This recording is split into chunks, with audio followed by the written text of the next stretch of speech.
NHRA has seen fast cars, wild cars, and revolutionary cars. But the 7 you're about to see crossed a different line. They became so controversial, so disruptive, that banning them became the only way to restore order. From loophole machines to track-dominating monsters, these are the top 7 most controversial NHRA cars ever banned. Now, when we say banned, we don't just mean pulled from a race. We mean cars that forced NHRA to rewrite rules overnight. Cars that made officials uncomfortable in ways they couldn't publicly admit. Cars where the argument wasn't just about speed, it was about control. Because in drag racing, there's fast, and then there's a problem. These 7 machines became problems. Some were built by backyard genius, some by factory engineers pushing every boundary they could find, and a few were so far ahead of the rulebook that the rulebook simply had no answer. We're going from number 7 all the way down to number 1, the most controversial, most disputed, most politically explosive machine NHRA ever had to face. Stay with us, because number 3 and number 1 are the ones most people have never heard the full story about. Number 7, Ford Thunderbolt, 1964, the car reclassified into silence. Now, before we get to the cars that made NHRA officials visibly uncomfortable, we start with one that exposed a quieter kind of problem. One where the rulebook didn't ban a car outright, it did something almost worse. Because sometimes the most powerful move an institution can make isn't a loud, dramatic disqualification. Sometimes it's a quiet administrative decision that achieves the exact same result while leaving no fingerprints behind. Ford built exactly 100 of them, not for the street, not for showrooms, purely, specifically, deliberately, to dominate NHRA superstock competition. Under the hood sat a 427 cubic inch FE V8, dual 4-barrel carbs, stripped interior, lightweight panels, and a front end that flipped forward for engine access. Everything about the Thunderbolt said one thing. This machine was built to win drag races and nothing else. No radio, no carpet, no creature comforts of any kind. Every pound that could be removed was removed. Every component that served no racing purpose was eliminated before the car ever left the factory floor. And it did exactly that. On the strip, the Thunderbolt was a problem from the moment it showed up. Factory-backed, professionally prepared, and running numbers that made the superstock class look like it needed a new rulebook. Drivers who lined up against it understood what they were facing before the Christmas tree even started its countdown. The combination of factory engineering, professional preparation, and raw mechanical advantage made the Thunderbolt something other competitors simply could not match within the existing framework of the class. So NHRA gave it 1, but here's what makes this story different from a simple ban. NHRA didn't disqualify it. They didn't wave a black flag. They reclassified it. Quietly moved it out of superstock into a more restrictive category where its advantages were neutralized by tighter regulations and different competition parameters. Same result as a ban, just handled with far less drama. No headlines. No public controversy. Just a quiet administrative adjustment that accomplished everything a ban would have accomplished without any of the noise. Think about what that actually means. Ford had built a legal car, followed the rules as written, submitted the vehicle through proper channels, met every specification that existed at the time. And the response wasn't, "You broke the rules." It was, "We're changing which rules apply to you." That is a fundamentally different kind of decision. It doesn't accuse Ford of wrongdoing. It doesn't point to a violation. It simply moves the target, and in moving the target, it renders everything Ford built irrelevant to the competition it was designed for. Ford pulled back its factory drag racing involvement shortly after. The program that produced the Thunderbolt was effectively over. The investment, the engineering, the preparation infrastructure, all of it became difficult to justify once the class the car had been built for was no longer accessible to it. Today, the surviving 100 cars are collector pieces worth serious money. Rare machines that carry both historical significance and the particular mystique of something that was built for a purpose it was never fully allowed to fulfill. But back in 1964, they represented something far more important, a factory-backed drag effort that the rulebook decided to quietly make disappear. That's how this list begins, not with fire and protest, with a simple reclassification and a very loud message about who actually controls the game. Number 6. Plymouth Hemi Cuda, convertible, 1971, 12 cars built, 0 allowed to race. 12. That is the entire production run of the 1971 Plymouth Hemi Cuda convertible. Not 1,200, not 12,000. 12 cars, hand-assembled, purpose-built, and carrying one of the most feared engines in drag racing history under the hood. 12 vehicles that represented a focused, serious, deliberate attempt by Plymouth to build a competitive racing machine for a specific class in a specific sanctioning body. And 12 vehicles that never got the opportunity to do what they were built to do. Plymouth didn't put these together on a normal production line. There was no factory process for a drop-top Hemi Cuda.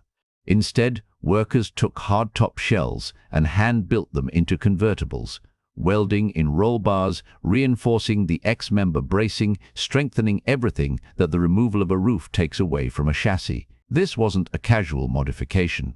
It was serious structural engineering applied to a production platform, designed to produce a convertible that could handle the mechanical stress of serious drag racing without flexing, twisting, or compromising the driver.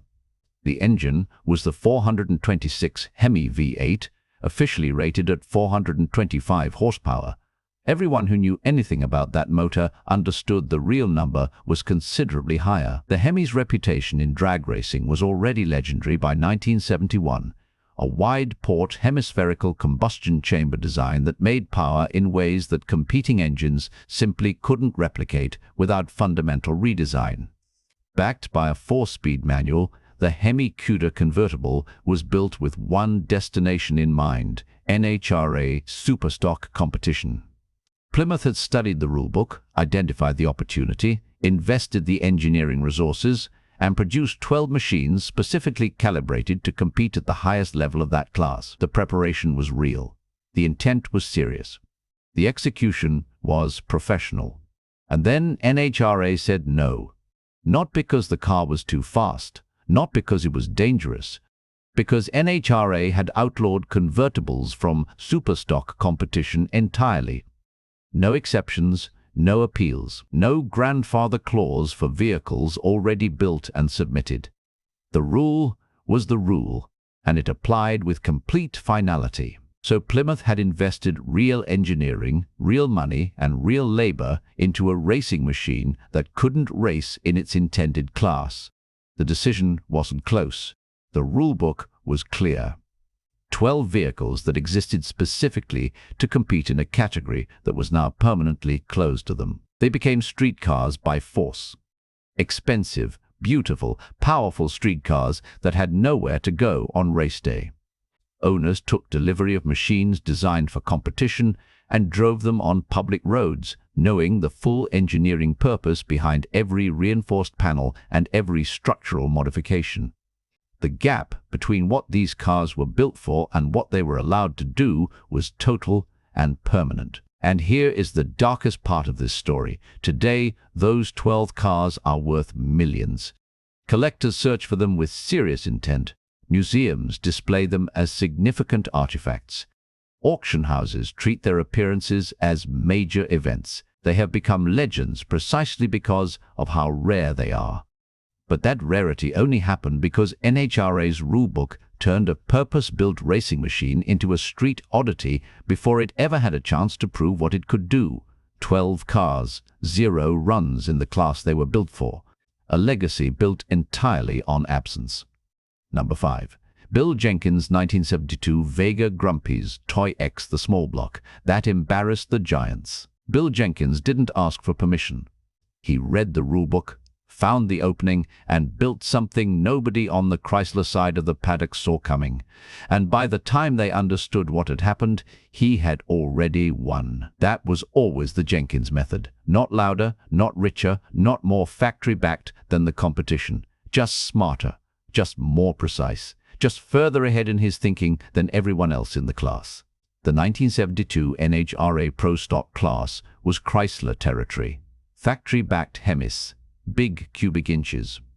Heavy, dominant, professionally funded machines from Plymouth and Dodge that arrived at events with full factory support, deep engineering resources, and the kind of institutional backing that made them appear almost unbeatable. Jenkins had gone winless through all of 1970 and 1971, while those Hemi entries swept nearly everything worth sweeping. 2 full seasons without a win.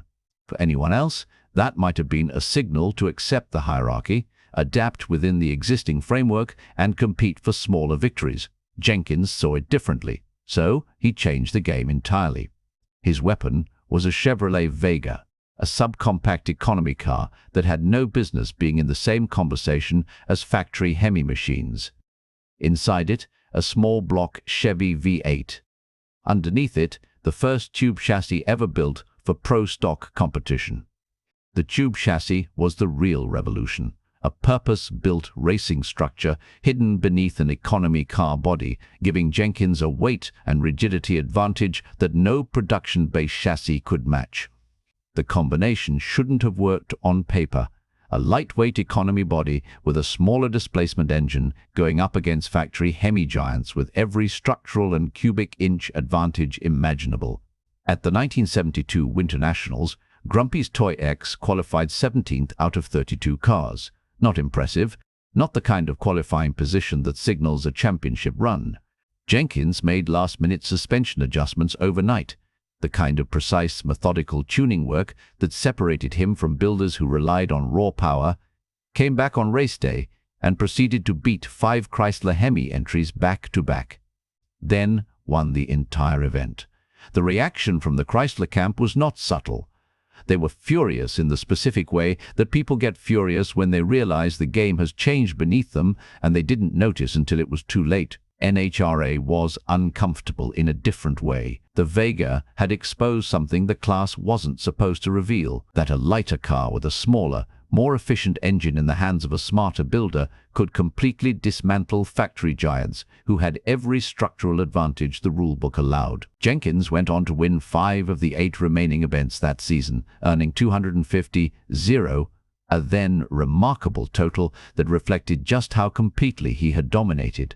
The rules got rewritten.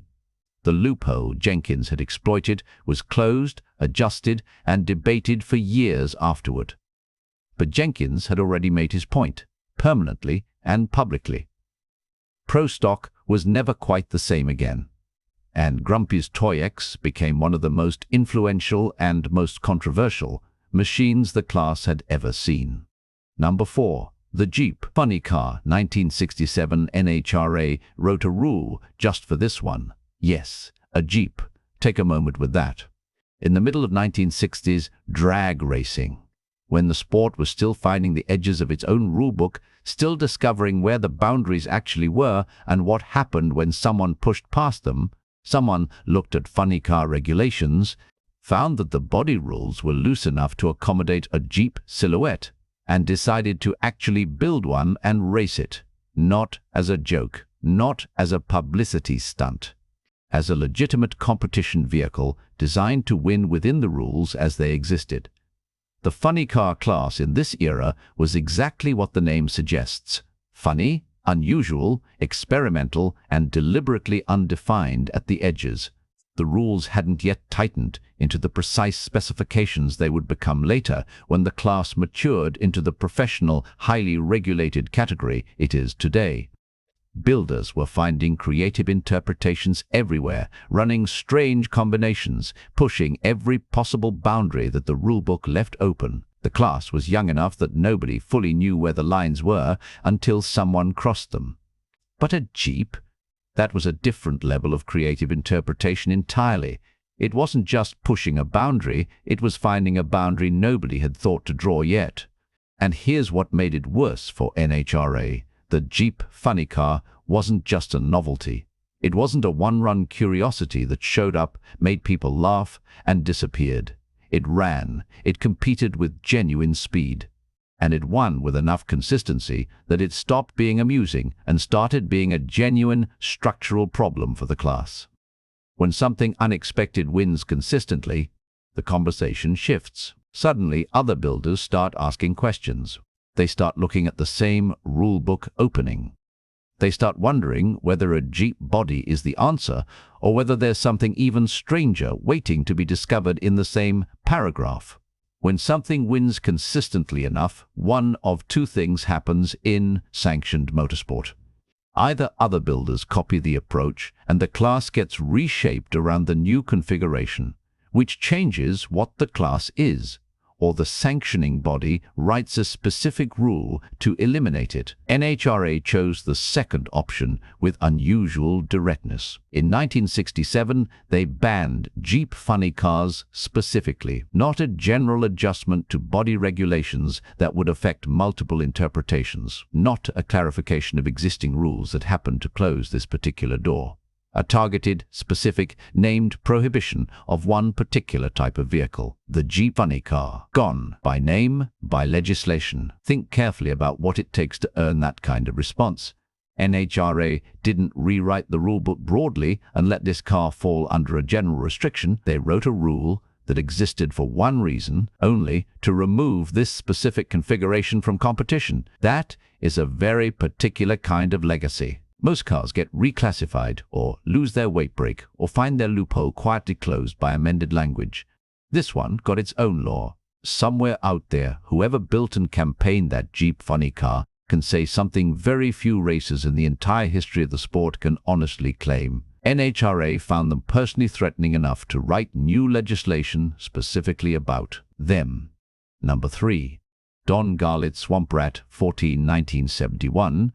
They made him run alone. He won anyway. This one is different from every other entry on this list. Because Swamp Rat 14 was never formally banned, there was no reclassification, no targeted rule change, no administrative decision handed down from NHRA officers. It was feared, treated like a dangerous outsider's experiment by competitors who didn't understand it, and track officials who didn't know what to do with it. And what happened next didn't just win a race. It changed top fuel drag racing permanently, completely, and in ways that are still visible every single time a modern dragster makes a pass. To understand why the reaction was so strong, you need to understand what came before it. In the years leading up to 1971, top fuel drag racing was killing its best drivers at an alarming rate. The front-engine slingshot dragster, the only accepted design, the configuration that defined the class and had defined it for years, put the driver directly behind thousands of horsepower, separated from the engine by nothing more than a thin chassis rail and whatever luck was available on a given afternoon. Transmissions exploded. Engines let go catastrophically. Clutches failed at full throttle. And drivers paid the price with injuries and lives, repeatedly and with terrible regularity. The sport accepted this as the cost of the performance it was chasing. Don Garlits understood this better than almost anyone, not as an abstract safety concern, but as personal experience. In 1970, his front-engine Swamp Rat 13's transmission detonated mid-run. The explosion was not minor. It severed half of his right foot. A driver who had built his career at the absolute front of top fuel competition nearly lost everything in a single mechanical failure of the type that the class's accepted design made not just possible, but inevitable. Given enough runs, he came back. And he came back with Swamp Rat 14, engine behind the driver, completely against the accepted design of the era, against the visual language of the class, against the intuitions of every competitor who had grown up watching and racing front-engine slingshots. When Garlits arrived at Lyons Drag Strip to debut the car, competitors didn't want to race beside it. Track management made him run solo. If he crossed a single barrier line, he was done for the day. Dom Prudhomme had laughed at it in the pits and told Garlits, at least it was one way to get ink. The car went to the line alone anyway, with the entire paddock watching, and ran clean. Then, Garlits won the 1971 Winter Nationals. Within 2 years, every single top-fuel dragster in NHRA competition had the engine behind the driver, the design that the paddock had refused to race beside. The configuration that required its own solo run at debut became the only acceptable layout in the class, a standard that has held for over 50 years and through nearly 1,000 consecutive top-fuel victories. The car they made, run alone, did not just win a race. It ended an era, started a new one, and saved lives that would otherwise have been lost to a design everyone had accepted as permanent. Number 2. The NHRA Nitro Ban, 1957, the most famous ban. That wasn't what you think. Nearly everyone who knows drag racing history knows this story. In 1957, NHRA President Wally Parks banned nitromethane fuel. One decree, one man, one decision that wiped fuel cars off the map overnight and reshaped the sport in ways that took years to fully reverse. Clean narrative, clear villain or hero depending on which side of the fuel line you stood on. That is the accepted version of events, repeated in books, documentaries, and paddock conversations for decades. Almost none of it is accurate. The real story starts on February 3, 1957, at Lyons Drag Strip in Long Beach, California. Emery Cook's nitro-burning dragster ran a quarter-mile so fast, 156 miles per hour. That track, officials faced a genuine problem. Not a safety problem in the traditional sense of a dangerous driver or a mechanical failure, a geometry problem, a physics problem. The shutdown area beyond the finish line was not long enough for a car moving at that speed with drum brakes and no parachute. The infrastructure of the facility had been built for cars that were fast by previous standards. Cook's run had moved past those standards in a single afternoon. That single run triggered a chain reaction that had almost nothing to do with Wally Parks. A group of drag racing track promoters, men who ran facilities and understood the business of putting on events, made a collective decision driven not by safety philosophy but by practical concerns. The rising costs of nitro events were real. The liability exposure was real. The infrastructure demands that faster cars created were real and expensive. These promoters made a business decision among themselves: no more nitromethane at their facilities. Then they delivered an ultimatum to NHRA: accept the new rules or lose the tracks. Without the tracks, NHRA had no series to sanction. The leverage was total. Here is the detail that changes everything about the story everyone knows. Wally Parks was in Daytona Beach when this happened, competing at the National Speed Trials. He came home to find the decision already effectively made without him by men whose facilities NHRA needed to function. He had no real choice. Parks went along with a ban he had not created, had not been consulted on, and by most accounts did not fully support in the form it took. The NHRA Nitro Ban, the most famous regulatory decision in drag racing history, the one that carries Wally Parks' name in almost every retelling, was not his decision. It was a business move by track promoters who used safety as the public justification, because safety was the acceptable public language. The real conversation was about money, liability, and leverage. The story everyone in drag racing knows is wrong. And the truth is far more complicated, far more political, and far more interesting than the legend has ever been. Number 1. Sox and Martin's Hemi Mopar, the rulebook, built to stop them. Ronnie Sox and Buddy Martin didn't just dominate pro stock. They redefined what professional drag racing looked like, how it carried itself, and what standard the rest of the class was measured against. And they made NHRA's rulebook uncomfortable enough to change, not once, not twice, but repeatedly, incrementally, and with a consistency that many inside the sport read as something more deliberate than coincidence. To understand the full weight of what happened to Sox and Martin, you need to understand who they were before the rule changes began. They were not just fast, they were the standard. Clean matching uniforms at every event, meticulous preparation that left nothing to chance and nothing to the morning of race day. Accessible to fans in ways that factory-backed teams rarely bothered to be. precise and consistent on the track in ways that left competitors studying their launches, their staging routines, their reaction times, trying to understand what they knew that everyone else was still learning. Ronnie Sox was widely regarded as the finest automatic transmission drag racer alive, a driver whose mechanical sensitivity and timing precision made the most of every tenth of a second the car could offer. Buddy Martin ran the business and the preparation side with the same precision Sox brought to the driver's seat. Their Hemi-powered Plymouths and Dodgers, developed alongside engine wizard Jenkins, were the combination everyone else was chasing and almost nobody was catching. So NHRA added weight penalties, specifically and explicitly targeting Hemi-powered Mopar vehicles. Their cars got heavier on paper by regulation, not by any change in the actual vehicle, while lighter Chevrolets and Fords kept their weight advantages intact. The cubic inch-to-weight ratios that had made the Hemi combination so powerful in Pro Stock were gradually and methodically neutralized by rule changes that seemed, to many observers inside the sport, including competitors, journalists, and team members, to have one primary, identifiable purpose: making Sox and Martin beatable by the teams that couldn't beat them on merit. The changes didn't come all at once. They came incrementally, each one individually defensible as a routine adjustment, each one landing specifically on the combination that was winning. Season after season, the window narrowed. The weight penalties accumulated. The cubic inch advantages were regulated away, and Sox and Martin kept racing, kept preparing, kept competing at a professional level that the rulebook was actively working against. By 1975, the partnership was finished, not acrimoniously.